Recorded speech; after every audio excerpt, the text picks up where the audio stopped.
Hi guys, how you doing? Today is July 2nd, and I have some more postcards I wanted to share with you. I have this one from Phyllis, and this is a Maine scene. This is Nubble Light in York Beach, Maine. She says, hope you have a wonderful visit in Canada. Thank you. And then this one is another one from Arizona, and it says... temperatures are over 120 degrees in August. That is insane. She says, thank you for teaching her how to knit. So that's awesome that you're knitting. I don't know what you would knit to wear in 120 degree weather, but at least you're doing dishcloth. So that's awesome. That was Eileen in Arizona. And this is the London Bridge. It says Robert McCullough. Yeah, I think that's McCullough. Founder of Lake... They always stamp over something. Lake Havasu City purchased the London Bridge after the British government placed a landmark for sale in 1662. After dismantling, labeling, and transporting the nearly 2-century-old bridge 10,000 miles, reconstruction began in 1968 with the Lord Mayor of London laying the cornerstone. On October 10th, 1971, the bridge of nursery rhyme fame was dedicated and today serves the people of this Western Arizona community. London Bridge. Oh, very cool. Thank you. And then this one, check this out. Remember I was telling you about Susan and she had sent me a postcard and she sent me a letter. I don't know. I'm starting to suspect that Susan lives here. Like around the corner, because her mail gets here so fast. She's in Liverpool, and remember she sent me the letter about the fabric postcards?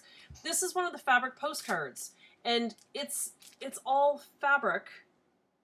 Like, she made that. And then she puts them in these clear plastic things so that she can put the stamp on there. How cool is that? And it says, it's like a stamp that says postcard.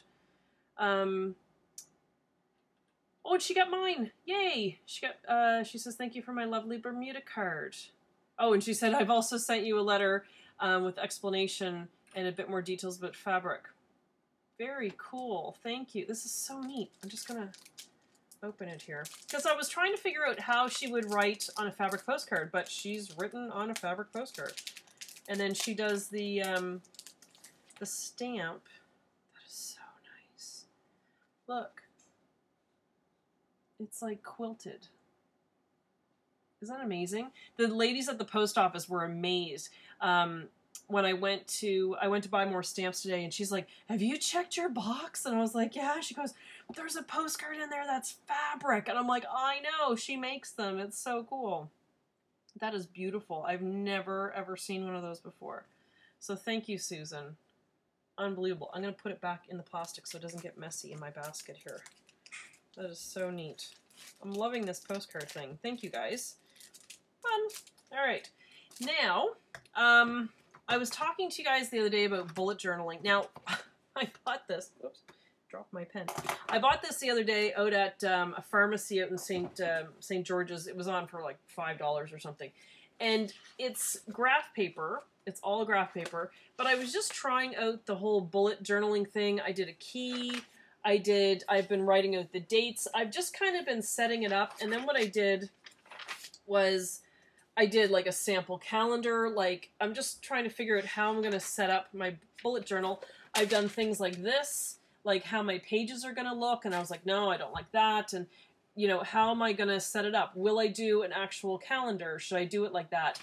The other idea I had was just on each page, should I just write in a little calendar like that? So I'm just trying to figure out certain ways of how to set this bullet journal up. And then part of me is thinking, should I just work in pencil? Because I'm a little nervous about using marker or pen.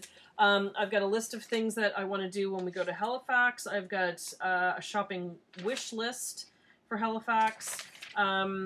Then I started putting some notes about Project Life. So it's kind of just become like a little bit of a notebook for me. And then what I'm going to do is this book was actually nice. It's by Mead. It has these little pockets at the front. Is it just one of those? Yeah. There's just a pocket at the front, and I ripped out a couple of my, you know, sheets that I was first putting my ideas on, and I was just going to throw it in my suitcase so that when I do get my Moleskine, which I still want because this is huge, I can't take that in my purse. I'll just have my notes of how I was thinking about setting up the bullet journal. Did I call it Project Life? I may have called it Project Life. Then there was a girl on YouTube today. I want to say it's one Michelle Joy or just Michelle Joy.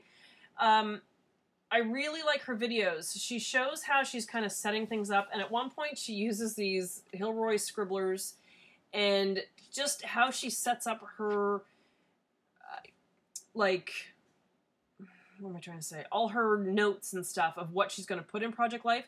And she just uses these and sets them up by year and writes down what she's going to do for this week and what she's going to put in her Project Life for the following week, and just kind of gets her notes down.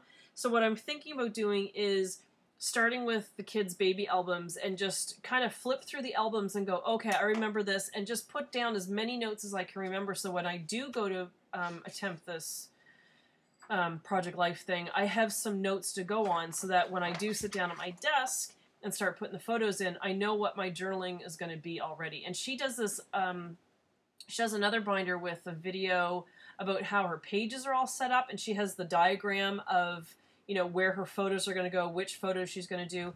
Because Project Life started for people to, you know, do 365 pictures, I think, something like that.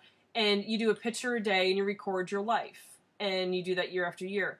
And then some people do it week by week. And it's like, okay, here's week 1. And they do it all the way up to 52 weeks. I think I'm just going to do mine like, okay, well, this is the year 2000. And I think I'm going to just do a binder per year. Maybe it's a couple. No, I do have a lot of pictures. It'll probably just be a binder per year. And then what I think I might do is I moved them when I rearranged my shelf the other week, but I have bins of things that is stuff that I have from Canada. I have stuff that I collected from Florida. It's school stuff. It's baby stuff. It's Disney stuff. And I think what I'm going to do is sit down and go, okay, this is Bryn's, this is Kerrigan's, you know, this is school stuff, and just kind of make piles and sort it. And then when I do the albums, I have those extra memories to put in the album. I do have journals and stuff. I'll show all this when I do this whole thing on my craft channel, but I have baby journals that I did because when my kids were born, it was kind of before the whole scrapbooking thing. At least it was before I got into it. And we had a terrible camera. We had, like, this is back when you actually got film and you got doubles printed. And nothing was put on the computer. And then we got a digital camera. I think we would have got one in 2004 for that Christmas. And again, all my pictures are on discs. So I have some that are photos, some that are on discs, some that are still in the computer.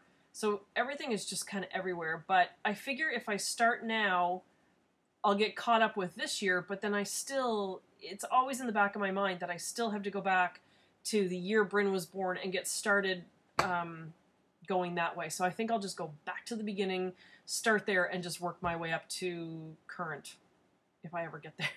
And because, like I said, I have all those photos printed, like they're there, and they're in albums, and they're sorted by date at this point, kind of. So, anyway, so that's my update there on Project Life. But again, I will do a video when I get a minute and do that on my craft channel. Also, I'll just mention these. These are really fun. They're little bamboo pens. It's called, it's just Buffalo Nature, Natur, and they're just little clicky pens. There's the green, and it has a blue lead, and there's a black one. Like the black, this is black, and it has black lead, and they're very nice pens. I paid $3 each for these. That's probably a little much for a pen, but that's okay. Anyways, okay, so that was just a quick update. I wanted to thank you guys for those postcards. I will have yours coming out tomorrow. And, yeah, all right. Okay, I got too much in my head that I want to share and accomplish. Okay, I'll talk to you later. See ya!